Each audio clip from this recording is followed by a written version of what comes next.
81 বছর বয়সে ইউকিউরো এভারেস্টের চূড়ায় উঠেছিলেন, আর 90 বছর বয়সে লিওনিদ হেরোইজ নোবেল পুরস্কার পেয়েছিলেন। আচ্ছা ভাবুন তো, এত বেশি বয়সে জীবন সাহান্যের শেষ পর্যায়ে এসেও এই মানুষগুলি কতটা মানসিক শক্তির সাহায্যে লড়াই করে সাফল্যের চূড়ায় উঠেছিলেন। আপনিও পারবেন। তাই বয়স কোনো ব্যাপার নয়, আপনার মানসিক শক্তি, আপনার ইচ্ছা সঙ্গে আপনার লড়াই আপনাকে নিয়ে যেতে পারে সাফল্যের চূড়ায়।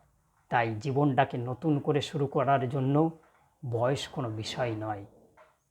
ভগবান শ্রীকৃষ্ণ বলেছেন, কষ্টগুলো ততটাই বড় নয় যতটা আমরা ভেবে বড় করি এবং কষ্ট পাই। এবং তিনি এও বলেছেন, যেটা ঘটে গেছে সেটার কথা ভেবে বারবার দুঃখ না পেয়ে সামনের দিকে তাকিয়ে পিছনের ঘটনা থেকে অভিজ্ঞতা সঞ্চয় করে নতুন করে জীবন শুরু করুন। এই জীবন শুরু করার প্রসঙ্গে আমি বলবো, আপনি যখন নতুন কিছু করতে যাচ্ছেন তাহলে দেখবেন আপনার ভিতরে একটি জড়তা থাকে, লোকে কি বলবে, এই বয়সে করছি। তাই সফল হতে গেলে লোকে কি বলবে এটা ভেবে লাভ নেই।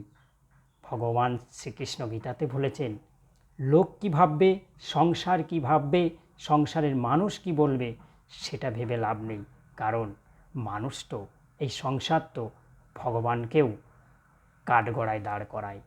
হায় ভগবান, আমাকে এটা দিল না, আমার কপাল খারাপ করে পাঠিয়েছে। তাই মানুষ ভগবানকে যখন দোষারোপ করে, আপনাকেও দোষারোপ করবে, আপনাকেও পিছনে টানবে। সফল হওয়ার জন্য 3 ধরনের মানুষকে আপনি চিনে রাখুন।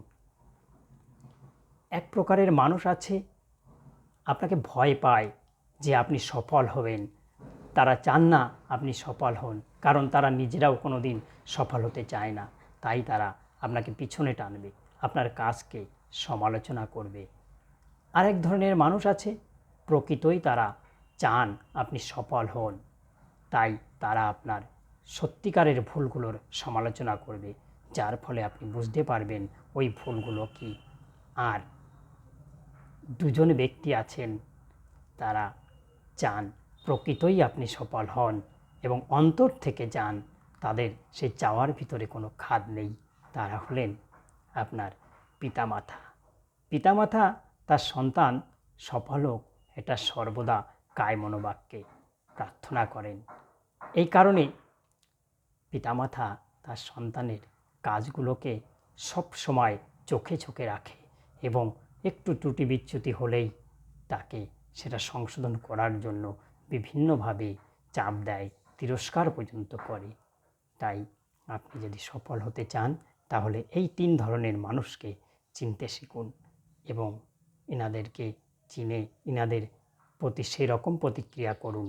যেমন যে ব্যক্তি বা যে ব্যক্তিরা চান না আপনি সফল হন, তার জন্য তারা আপনাকে সব সময় নেগেটিভ কথাবার্তা বলবে, তাই তাদেরকে এড়িয়ে চলুন, না হয় তাদের প্রশ্নের কোনো উত্তর দেওয়ার দরকার নেই।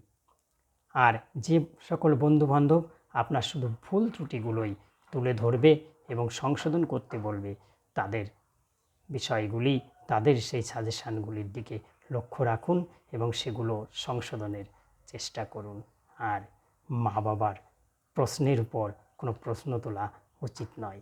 তারা আপনার কাজের যে বিচ্যুতিগুলোকে আঙুল দিয়ে দেখিয়ে দেবেন, সেটাকে সংশোধন করার চেষ্টা করুন। নমস্কার বন্ধুরা, আজকে বিদায় নিচ্ছি। এরপরে আরও নতুন ভিডিও, মোটিভেশনাল ভিডিও নিয়ে হাজির হব, এই কামনাই করছি।